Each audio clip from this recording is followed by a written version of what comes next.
Hello guys, welcome to my channel. I am here with Odell Bazell. This is my husband for those of you guys who don't know. And I will allow Odell to introduce himself and tell y'all a bit about himself. He's kind of famous. So tell the people about yourself. I'm Odell. I'm Sierra's husband. I am Sierra's baby daddy. I am Sierra's sugar daddy. I am a father to Michaela, Rain, and Will. And from time to time, I go all across the country speaking about impact, about leadership, diversity to tens of thousands of individuals. I've been to 44 states. Speaking. I've been doing this for the last 7 years. Yeah, that's a little bit. I've written a few books. But I'm just happy to be here.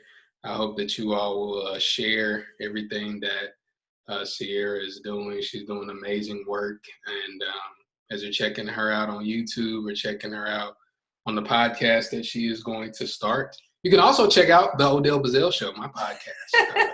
I think that's a good introduction. I think we're good. Okay, so we're putting in shameless plugs. Okay. Today we're going to be talking about something that is near and dear to our heart, and something that we have never really talked about publicly. Not too much anyway. We're going to talk about infertility today. And I am doing somewhat of a series talking about infertility, talking about loss, talking about miscarriages, and some of the things that we don't really talk about in our community, within the African American community. Black people.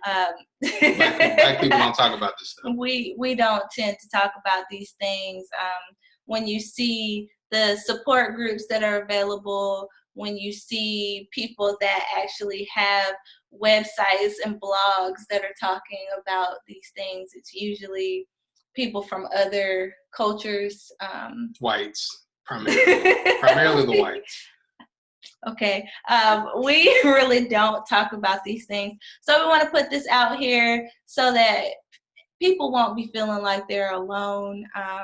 And we kind of want to tell you about our own journey.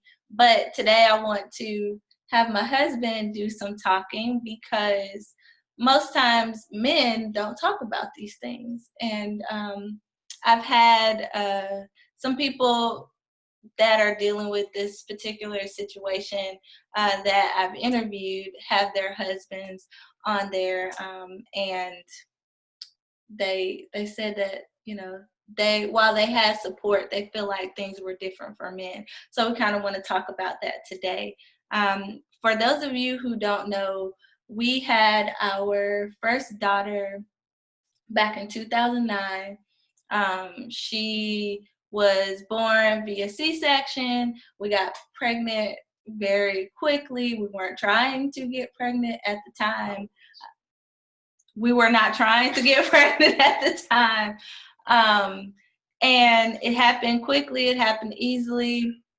Uneventful pregnancy, no morning sickness, nothing terrible happened throughout the pregnancy. And then I don't even know what to call it. It kind of all went crazy from there.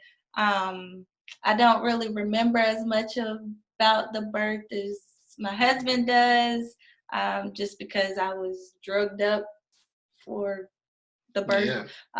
So I guess we can start there. We gotta start there.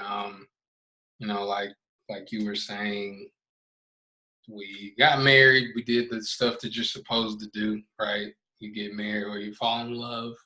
I love you. I can't live without you. Marry me. And I proposed the first time. She said, no, I don't want to marry you.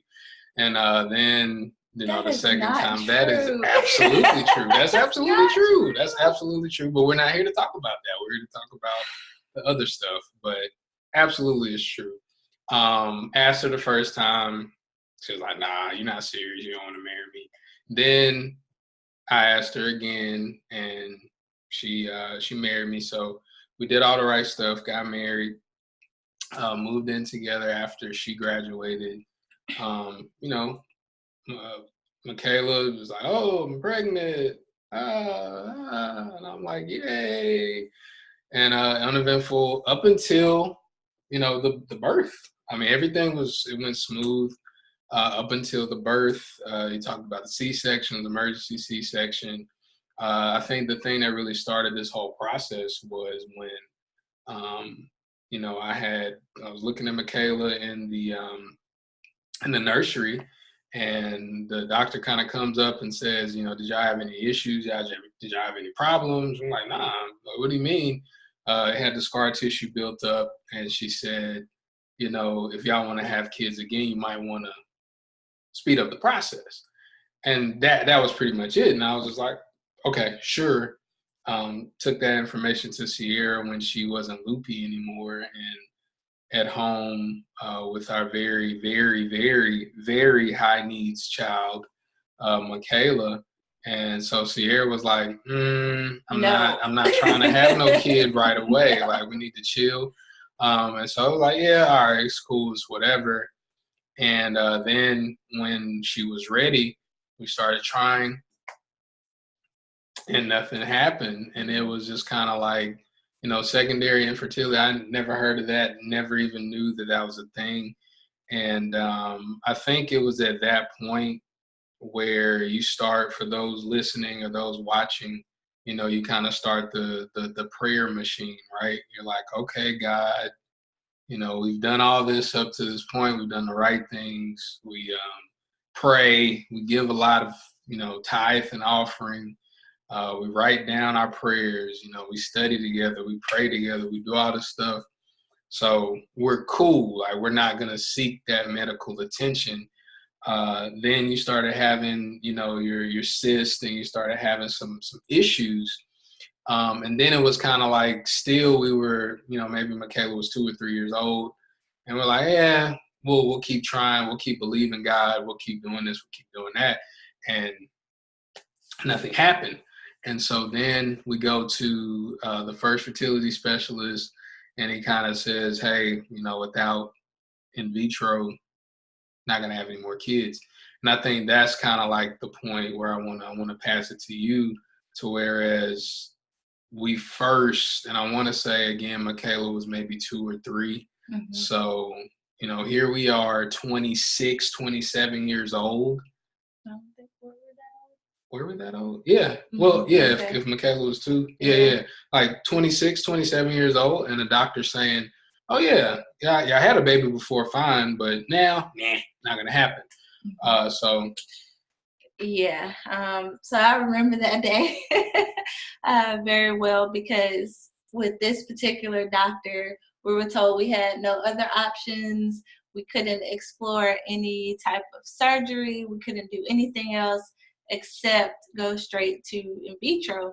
At 26 years old, I had already had a cyst on my ovaries that they said possibly could need to be removed if it didn't get any smaller. I had a cyst on my breast. I was dealing with being sick now from the time of my C-section up until this point, not being able to eat without feeling nauseous, going through all of this stuff. And then we get to this doctor, and he's like, oh yeah, your eggs are crappy. You're just probably not going to have any more kids without in vitro. And I remember thinking to myself at first, like, why me? This is not fair. I try to do everything the right way. I've been praying. I'm in church. I'm doing all of this stuff the right way. And here I am being told that I can't have more kids. Because at this point, we're young. We don't have $20,000 to go spend on in vitro. So that means for us, there's not going to be any more children. Except me, I'm super stubborn. So I was like, oh, this is what you're saying to me. I'm not going to believe that. I'm just going to fix this myself. So I started this natural journey to fix myself so that I could then have these babies. And I started all of this stuff. I healed my cyst, my breast cyst goes away, the cyst on my ovary goes away. I'm now healthier, and all of these things. And we fast forward to then what, 2016? 2016 is the next time we saw the specialist, Dr. Y. Was it 2016? Yep, yep. Mm-hmm, yep. Yes. So now here we are in March. 2016. No, this was when we had the HCG. Oh, that was 2015. Okay, so in 2015, we go to have some testing done to see if we are able to have more children, because we decide, you know what, this other doctor is a quack. He doesn't know what he's talking about. We're just going to go. You've been doing all this stuff. We're going to see. Let me interject there, because so again, if you're watching this, if you're listening to this, hopefully you have some kind of semblance of, I want to be healthier. I have, my fertility journey. Probably mostly women are watching this, or people that identify as women. Having women parts are watching this. So saying, oh, I did all this and I healed myself, that would be an incredible story if we go in and say, yes, we were able to have more kids. And if you've seen our website and seen our pictures and you've seen our wonderful family life, that's what happened. That's not what happened. The spoiler alert is that she did get healthier. She was, on this health hippie, no Oreos, Odell. Like, you got to take care of yourself too. You never know, it could be you. All this stuff, and so we get to a point where we're like, okay, Michaela's getting older. So when we do have another kid, it's going to be the gap is going to be there. So we need one to fill in. So we got the bright idea to be foster parents and adopt. And so you're talking about another roller coaster. We're not going to get in on this episode or in this conversation, but you're talking about another emotional roller coaster where it's like, hey, we got our first foster child. Will she stay? We don't know. Then we get a baby around the time that you're talking about where we go see Dr. Y. We get a brand new baby, and it's like, well, we've got a little family here, but we still want to have kids, with our genetic code and all that stuff. So then we come into, getting foster kid 1, foster kid 2, and then going to Dr. Y, and it's like, hey, maybe there's a chance. Maybe there's a chance. We got all these different testings that we can do. We'll give you this test, and you did that one test where they shot the dye through your whatever. And now this tube that was blocked before isn't blocked anymore. So yay, right? Not exactly. And not to mention, I said before, they told me that my eggs were crappy. I had like 40-something-year-old woman eggs. That wasn't the case anymore. So now my eggs are healthy. The doctor is saying you don't have scar tissue covering everything like you did before. So things did get better. But because we wasted so much time sitting around praying, believing, hoping that stuff was going to get better, instead of actually taking some type of action, we decide to now go and have this surgery done to see what's going on the inside, because the doctor says your tube is open, but it looks like it might be damaged. But we might be able to fix it. Right. So the story would be awesome, right? We've talked about, hey, we got foster kids, so we've got a little family going here. At this point, when we get the surgery is March of 2016. My career is starting to really go really well, starting to make a little money, all this stuff. But then it's like, okay, let's get this surgery. So we're praying, we're believing that the surgery's gonna go well, and if the surgery goes well, then hey, the shop's gonna be open. So have the surgery. Have the surgery. I'm out in the waiting room. Get a phone call. Like, why is there a phone? Okay, hello? The doctor says, oh, hi, Mr. Bazell, got your wife. And I'm like, oh, is she okay? Like, oh, yeah, she's okay. However, it seems that, the tube is damaged and, we don't really know we can fix it. So, I mean, we could remove it and remove not just that messed up one, but both of them. Just remove the tubes. If we remove the tubes, she will still be able to get pregnant, just have to go through in vitro. Or we could just leave it, but then you're increasing the chances of an ectopic pregnancy. What do you want to do? Now, me, I just turned 31 years old, so I'm in my 30s, so I'm smarter, right? No, I don't know what he's talking about. What? I don't know how to spell that. What are you talking about? Do you want to remove the tubes? Don't she need those? Like, what? And so I'm on the phone. Sierra's underneath. Yeah, I mean, I guess we don't want them to be messed up. We don't want an ectopic. Yeah. So, story continues. But now Sierra has no tubes. And yeah. Yeah. So I wake up from this surgery that I have been super duper hopeful about because, like I said, everything's gotten better. There's not scarring anymore. My egg quality is great. Everything looks wonderful. You can carry a baby. Yeah. But Just gotta get that joker in there. the But you can doctor carry. says to me, because of the way that your C-section was done, some funky stuff happened with your tubes. So instead of them doing what they normally do and going forward, they went back and up and fused to the front of your uterus. So yeah, that wasn't supposed to happen. And we are now devastated because here we are again. In vitro is your only option. Who got in vitro money though? Not then. I mean, and so that's the where I think where you wanted to kind of bring me on. Yeah. So we wanted to give you the backstory so that now we can kind of talk about this thing from the male perspective. Being a female, all of this has been super duper trying for me. Because at a certain point I felt like I failed, like something was wrong with me, like he should have married somebody else because he would have had more children, like I wasn't enough because I couldn't do what I was supposed to be able to do.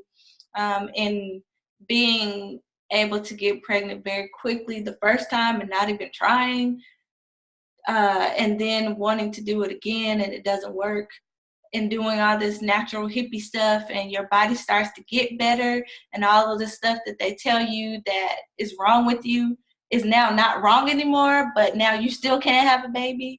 That was devastating to me, because like I said, I'm a stubborn person. I don't like to be told what I can't do, and to tell me that I can't now have this kid, I obsessed about it, tried to figure out ways to make it happen, trying to figure out how we could have the money to be able to do it.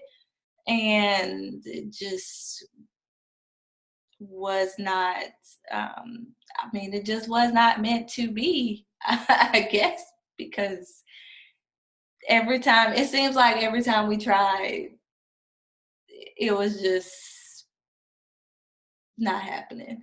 And now that we are at a point where we can afford to do it, I honestly don't even want to. Are you sure? Probably because of. Are you sure? Yes, I'm sure. Probably because of the things that have already happened. Like, I don't know. I had to make myself emotionally unavailable to kind of put up these walls, and I'm not willing to tear those down to go back down that rabbit hole again. Because now that, before egg quality was a problem, before you have scarring everywhere, before you have all of these problems, and now I don't have these problems, but I'm not trying to go there. I cannot allow myself to go there. So for you, I just want to kind of ask you questions, you being a man.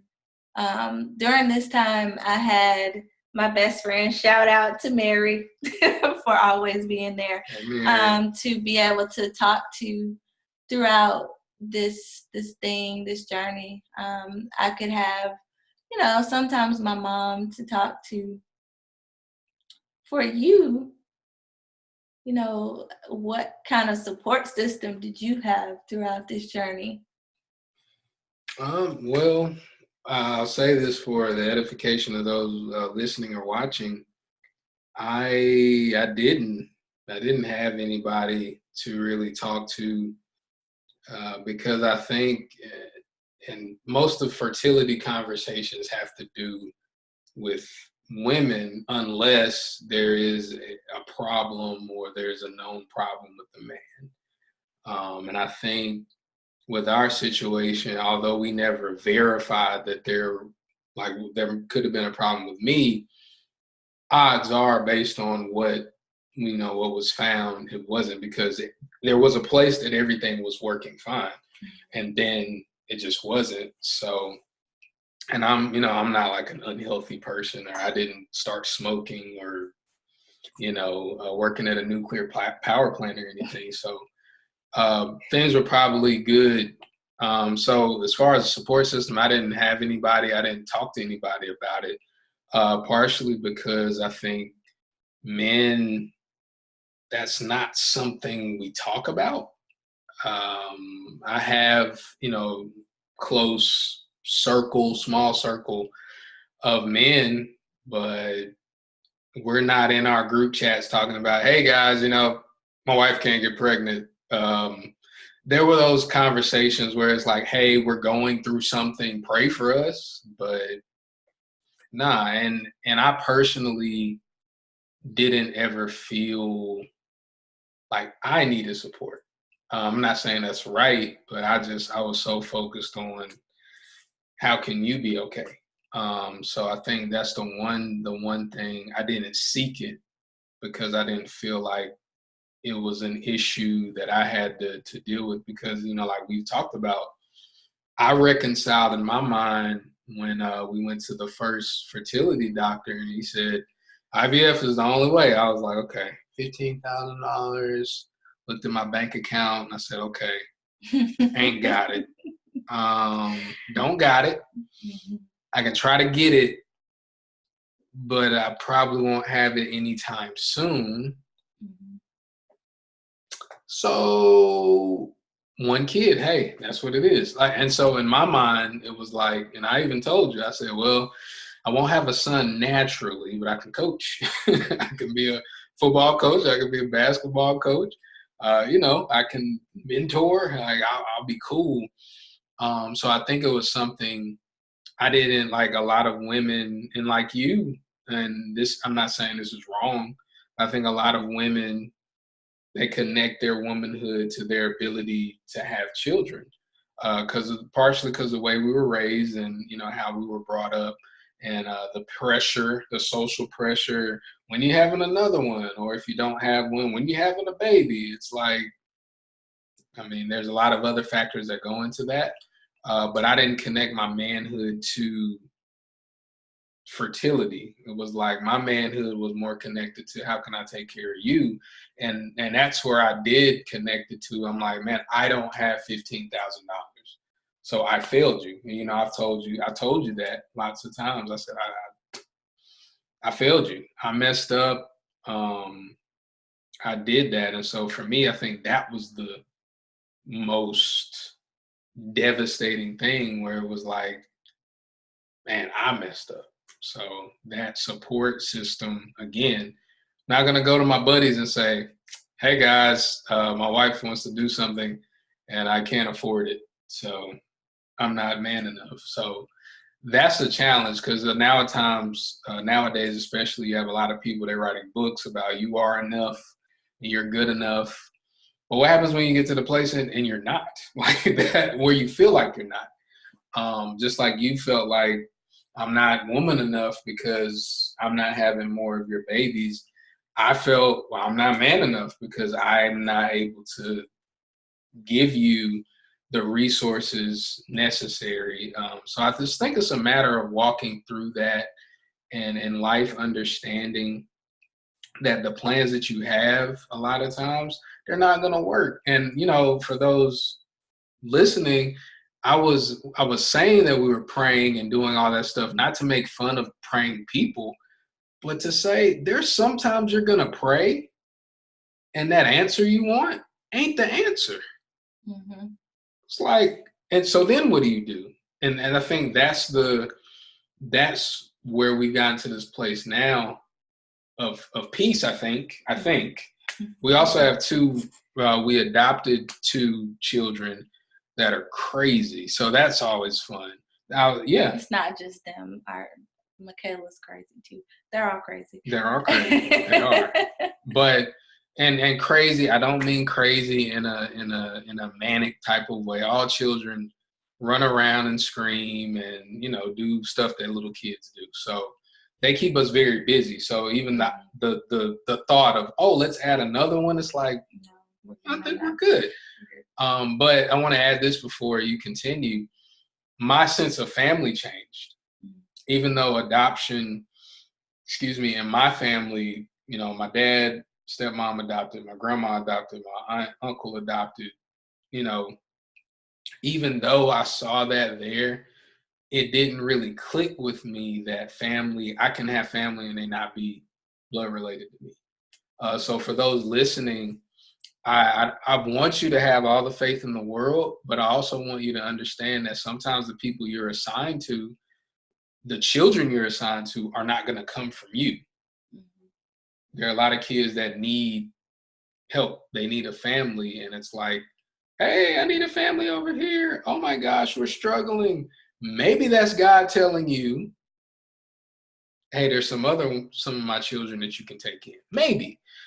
Maybe not. Maybe it is, to keep going down that rabbit hole of fertility, but you have to decide. And I think we came to a point of peace where it was like, we're cool with this. So I'll leave that to you to continue. Well, for me, I always wanted to adopt. Even as a little girl, I saw a commercial one day and felt like I should adopt. And I had talked to my husband about adopting before, just one day after our children were older, and he was like, no, I ain't trying to adopt. So it was something that I wanted to do anyway, just at a different point in time. And we can talk more about that on a different episode. But sometimes you do pray for things and they don't happen. And when they don't happen, it kind of messes with you a little bit, because I know for me, it was a why me, this isn't fair. Is God punishing me? You even get the crazy people that will say things to you like that. I've had people say to me, well, maybe it was something that you did in the past, or, maybe God is punishing you. Maybe this was God's will for you to go through this because you weren't supposed to have more children.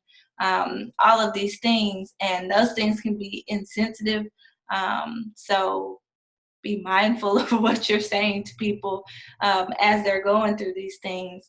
But what advice would you offer to the men out there that are now in the situation where you found yourself before? So maybe they're struggling with, we don't know anything about primary infertility, but secondary infertility we know about. So what would you say to a man who is in this situation? Well, the first thing I'll say is support. Just like all of the issues that women have, as a man, you can't comprehend it. You can't understand it. The best you can do is empathize. It's your wife or it's your significant other. That is a traumatic thing, I think, and you even put it. I don't really like the analogy, but I'm gonna use it. If when we talked about the doctor calling me and asking me, "What you want me to do with these tubes?" It's like if you flip it, it's like if I'm getting an operation for like a pooled groin or something, and then they call you and they're like, "All right, well we gotta mess with his urethra and he's not gonna be able to have kids anymore without some special stuff. Are you cool with that?" And then you wake up and you're like, "Oh, you know that." That's a tough thing to deal with. So as the man, it's not about you. What David Ruffin said? They ain't coming to see you, Otis. Like it's not about you. You got a part to play, but in that vein, especially if it's the woman having the issue, to which like I said, that's all that we have information on, then you just be there. That's the first thing. The second thing is to not be afraid to change your perspective. I think that's the biggest thing that I've gotten out of this situation for me is, again, changing the perspective to say, okay, well, why is it that I want kids? Why? And it could be a deep reason. Like I'm the last Bazelle in the line of Bazelles, I guess, in my direct lineage. So I was like, I gotta have a boy, for a long time. I was like, I gotta have a boy, I gotta have a boy. And it's like, do you? Like, do you need to have a boy? And I think that has a lot to do with the patriarchal society we've been, raised in. I have an heir. It's just she won't have my name, but she'll still have my blood. Just like, Sierra is no longer a Robinson, but she's no less her parents' children and the grandchildren. Like, the name isn't that big a deal. So change your perspective on what family is, because there could be a point. I don't want to discourage anybody, but I want to be honest in saying, just like Sierra said, it might not happen. Like, it might not. So you got to be willing to accept that. I'm not saying go tell your wife that if that's what you think. Don't do that, especially when you're still in the midst of going through. No, don't ever. No, don't do that. Even now, she just said on camera that she's done. I'm still, I don't believe her yet. Like, I still don't believe her. She's been saying that, but I want to make sure. So you never say something like, and I said things that you took way out of context when we were going through this, and it caused some knockdown, drag outs type stuff. So don't ever say that. Don't ever say, well, I'm fine, or you don't need that. No. She wants to have a kid. You try to make it happen if you can. Change your perspective. And the last thing I'll say is that keep the faith. Keep praying, or keep, doing whatever it is you feel you need to do in your spirit to connect, because I think through the process, and I think that's something else we'll talk about, we connected to, what we call, the most high power more going through this process than we ever were before. And it gives you a different perspective on life, and it allows you, I think, to grow closer to one another. And, in that, I think you can find peace. And that's the biggest thing. We want to be happy, we want to be healthy, we want to be whole. So keep the faith, do those things, and feel free to reach out to me. Like, I don't know who's watching this, who's going to watch this in time, but reach out to me. I mean, we can talk. Even, I know guys, we don't talk like that. I understand that. It won't be weird and it won't be kumbaya. It'll just be like, word, that's what's up. That's what's up. Okay. Hey, bro. Hey. It'll be just like that. It probably will be like that. Okay. Okay, thank you. So in our journey, we've had a lot of crazy things happen, ups and downs, even throughout the adoption saga. We don't call it a saga because it was. But this is our life, and this is our life based on a true story. Yeah, this is the real, raw, uncut version of things. No edits, no filters. Yes. You see that bump right there? Oh my God. No edits, no filters. It's right there. Oh my gosh, she's talking about bumps. All right. So I'm guessing this is the end of this video. Part 1. We're gonna do part one. We'll do another video later to talk more about things dealing with adoption, more about things dealing with infertility. If anybody has any questions or things that they want to ask us and have us come back and talk about. But this is the beginning of the series of videos that I'm doing. I just wanted our story to be first because I don't want to give people information about other people without opening up my own life and telling people about our journey. So we're going to have a series of videos. We'll be talking about loss and miscarriage, infertility, and all of this related to Black people, people of color, just because we want to open up the dialogue. But white people, it's okay. It's okay for you to listen. And okay. watch. We watch all your movies and we love a lot of them. Stop it. We love your shows. I like Friends. Oh my God. Okay. But we really want to bring awareness to this issue within our community because it's not something that is talked about very often. So much so that, like I said, people say the craziest things to other people, and it's not cool. So I guess we can talk about some of the crazy things that people have said to. They probably didn't say anything to you, but said stuff to me. So we can talk about that in a later video. Sure. As well. Because if they're still watching, they're probably bored. So you can go ahead and end the interview. Okay. Thank you. Bye, guys.